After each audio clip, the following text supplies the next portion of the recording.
I never knew a woman could be so beautiful. When I met her, I was completely subjugated by her beauty. Trust me, I've been working with beautiful women all my life, but her, well, she was beautiful in a way that no other woman had ever been. The moment I laid my eyes on her, I knew that she was the one. It's strange how attraction works. Sometimes you can look at someone and say they're pretty and mean it, but you still won't feel that gravitational pull that wants you to meet them. And then sometimes it hits you like a truck, and all you can do is let the impact change your life forever. And that's what happened with her. When I met her, I felt like the breath was knocked out of me. It felt like I'd been sleeping all my life, and suddenly, I was awake. Which is strange, considering that the first time I saw her, it was in my dreams. I just had a promotion at work. My little brother was getting married in a couple of weeks, and my parents were going to celebrate their 40th anniversary in the coming month. Love was in the air all around me. So when I went to bed after a fantastic day, I guess it was only natural that I thought about my own. I had been celibate for a while. More than 4 years since my last serious relationship, but I think I was finally ready to try again. I was getting somewhere with my job, and I was stable enough to consider building something with a lovely someone. And I guess that's why she appeared in my dreams. The first time I saw her, I only saw her back. I could see her long, dark tresses falling down the length of her back, reaching just above the hips. It looked soft like silk, and it was as shiny as the hair you see in shampoo commercials. I was already attracted, even though I didn't see her face for a few more dreams. I remember how she was sitting, her delicate black summer dress slightly moved by a breeze, one of the straps falling delicately on her arm, making me want to reach and replace it upon her shoulder. Her skin was pale and looked incredibly soft, kissable even. I remember staring at the point where shoulder meets neck more intently than I'd ever done any woman. For the next few days, that dream shook me. Even my coworkers could tell I had had an experience, and were already asking for a name. But I couldn't tell. And honestly, would you tell someone you dreamt about a woman, and that's why you're all giddy? I mean, I'm 35 years old. I don't want to sound like a precocious teen who'd seen his first titty in a dirty magazine. And yet, that's how she made me feel. Like I'd seen a woman for the first time. However unattainable she was. I kept dreaming of her and seeing more of her every night. And after the first week, I was even able to see her face.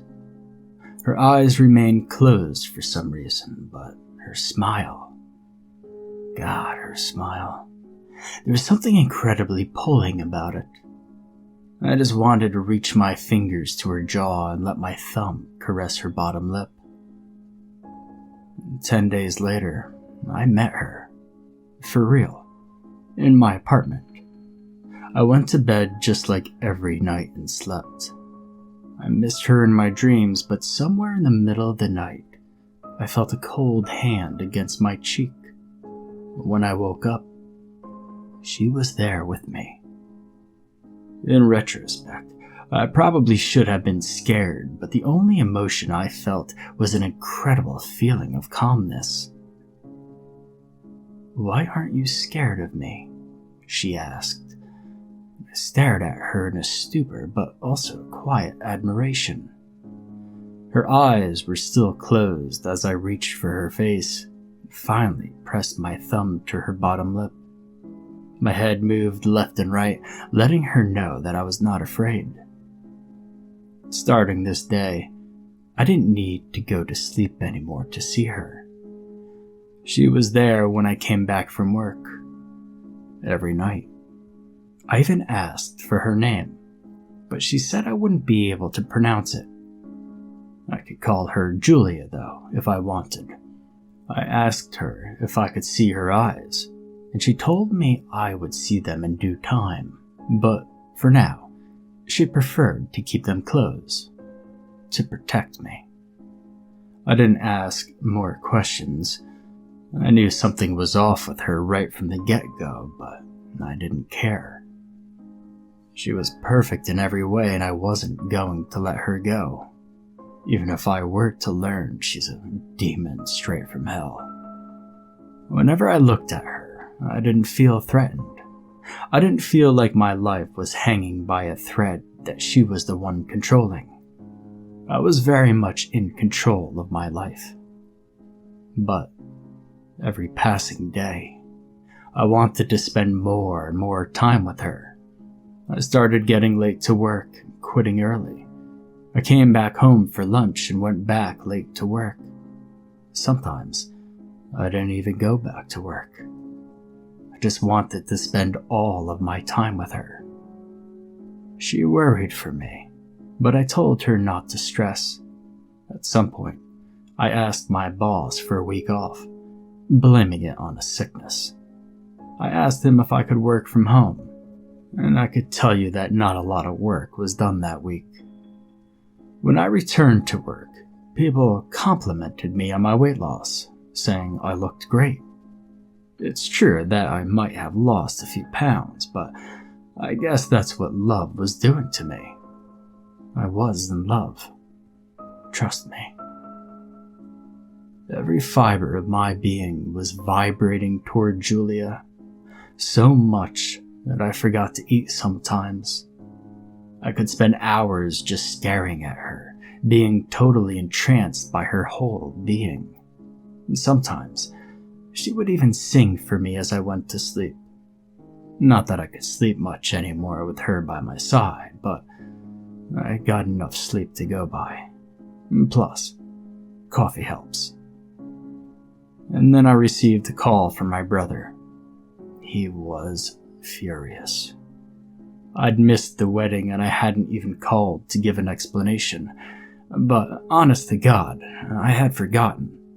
I tried to tell him that I met someone and that I legitimately forgot, but he couldn't understand how someone could forget something as big as their brother's wedding. He hung up on me and Julia spent the entire evening comforting me about it.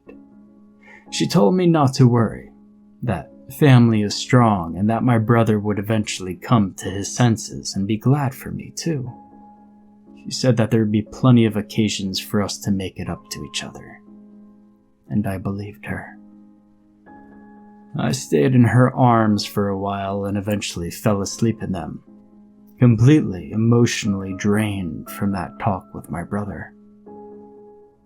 But everything was going to be fine. Julia was here. Everything was going to be fine. When I came back to work, I had a meeting with my boss. Apparently, during my week off, there was a lot of numbers they were waiting for that I hadn't provided. They asked me if I was fine, and told me I looked tired and sick, and that I should go back to the doctor. I have great bosses, so when the offer to take a few more days off came, I evidently took it. I didn't even make it to the doctor. I just pretended I was tired and needed to rest. That I should be back to work, in shape within the next week at best. One of my friends who worked with me at the time asked if I was fine and if I needed help with anything. I told him I was fine. Mentioned Julia and said that she was here to take care of me. His lips sealed in a thin line, but after a few seconds, he said he was happy for me. He still insisted that if I needed help, I could always ask him. He said he was worried about me, then went on about how much weight I had lost, how work seemed to be going wrong, and the story with my brother. And I got angry. How do you know about my brother's wedding? Are you spying on me? But he wasn't. John had been a part of my life for longer than work, so he knew about Pete's wedding. He told me that Pete had contacted him and asked him to keep an eye on me. The discussion stopped right there because I stormed out of the building. I mean, really, how dare he? It's none of his business. As soon as I was home, I called Pete and asked him what the hell was his problem, involving my friends and our situation. I told him I was sorry to have forgotten. What else did he want from me? Pete went on about how it was not like me to forget important things, but I was so furious that I just hung up on him. I know I might have said something terrible before that, but it was in anger, nothing else. And then I felt Julia's arms around me and my heart calmed down instantly. Her lips were fresh against my neck, and my pulse went down to her normal rhythm again. Being with her was just heaven. I couldn't stay angry when she held me like that. I started talking, telling her about Pete, about John, about work. She listened to me without a word and simply held me, her fingers tangling in my hair. I felt safe, even as she told me that I could find another job easily if I wasn't comfortable enough in this office. And now that I think about it, it was true. I wasn't comfortable anymore at the office. I could always go freelance like a lot of the younger generations are doing. I mean, how hard can that be? Plus, I could work from home, start my own business. She encouraged me as I started building my own website. It took me about a week to get it rolling because I was working from home for my other job, but once it was up, I was ready to find my first contracts. I contacted a few people and landed a job opportunity that I could do from home. And I quit that morning at my old job, told my boss that I didn't need them anymore, and that they could suck it. And I never felt so good quitting a job in my life, and Julia was laughing softly by my side as I quit without notice. She said that she was proud of me, and that I was finally taking control of my life. And that's truly how I felt too. With Julia by my side, and my new side business at home, I was on my way to quite a fantastic life, and I was so ready for this. But what I wasn't ready for was John knocking on my door, demanding to talk to me. In my head, I'd already barred him. He was getting all up in my business, and I wanted him far away from me. I don't need any nosy friends in my life. When I opened the door, he forced himself in and brought his fingers to his nose. God, what the hell, Robert? He acted like my place smelled like a dump. How long since you showered or even cleaned this place? I couldn't remember, but that wasn't the point. The point was that he had forced himself in my home and was insulting me. What kind of friend does that? Well, let me tell you, not a good friend. My brows knitted together as I asked him to leave. My anger was palpable, and I swore that if he dare say anything insulting again, I was going to kick his ass out without a single shred of mercy. But instead of leaving, like I had politely asked him to do, he stared at me and looked terrified. No, not terrified. He looked at me like I was deserving of pity, which infuriated me even more because my life had never been so damn good before. Who cares about a promotion when you could be the boss of your own business? Who cares about friends when you finally have the love of your life? He just didn't understand. He didn't.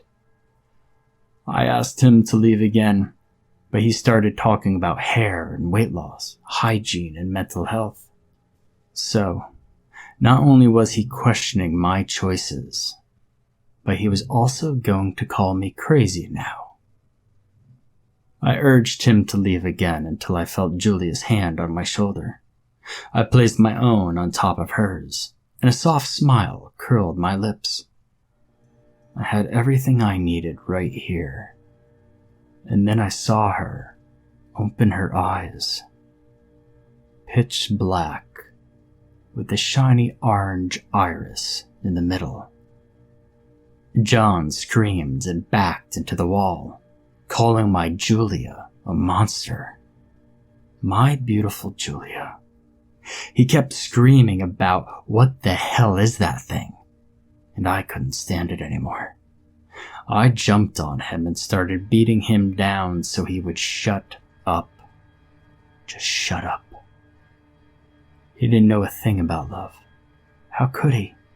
His wife was a frigid person that only had sex to give him children, and that's why he kept having his eyes on the boss's secretary's cleavage.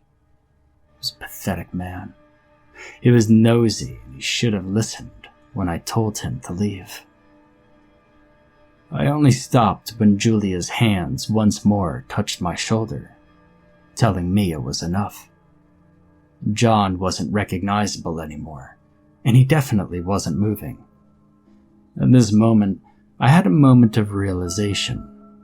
I realized that I was willing to do everything in my power to stay with Julia.